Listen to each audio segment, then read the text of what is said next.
Game changer యొక్క pre release event అయితే నిన్న బ్రహ్మాండంగా జరిగింది. దిరిపోయే రేంజ్‌లో పవర్ స్టార్ పవన్ కళ్యాణ్, రామ్ చరణ్ ఒకే వేదిక మీద మాట్లాడారు. ఇది ఒక అదిరిపోయే ఈవెంట్ అనే చెప్పాల్సి ఉంటుంది. డైరెక్టర్ శంకర్ యొక్క డైరెక్షన్‌లో వస్తున్నటువంటి ఈ మూవీ మీద అసాధారణ అంచనాలున్నాయి. ఒకే ఒక్కడు భారతీయుడు ఇటువంటి భారీ బ్లాక్ బస్టర్స్ స్ఫూర్తితో వస్తున్నటువంటి ఈ మూవీ కూడా బ్లాక్ బస్టర్ అని చెప్పాల్సి ఉంటుంది. సంక్రాంతికి వస్తున్నటువంటి పండగల్లో ఈ మూవీ కూడా ప్రధానంగా ఫోకస్ ఉందనే చెప్పాలి. ఇదొక సంచలనాత్మకమైనటువంటి మూవీ అనే చెప్పాల్సి ఉంటుంది మరి. సినిమా యొక్క రేంజ్ కూడా చాలా పెద్దది. దగ్గర దగ్గర 350,00,00,000 పెట్టి ఈ మూవీని తీసినట్టు తెలుస్తుంది. పాన్ ఇండియన్ అపియరెన్స్ ఈ మూవీ బ్లాక్ బస్టర్ అయ్యే అవకాశం ఉందని తెలుస్తుంది.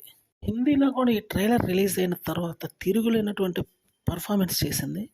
35 మిలియన్స్ వరకు ఈజీగా రాబట్టేసింది కేవలం 2 రోజుల్లో.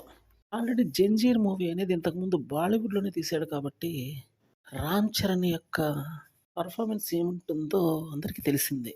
'త్రిబుల్ ఆర్'తో బ్లాక్ బస్టర్ అందుకున్నటువంటి రామ్ చరణ్ ఆస్కార్ దాకా వెళ్ళాడు. అందుకని గ్లోబల్ స్టార్‌గా మారాడు కాబట్టి, ఇప్పుడు ఈ మూవీతో మరో సంచలనం సృష్టించబోతున్నాడని చెప్పాల్సి ఉంటుంది మరి.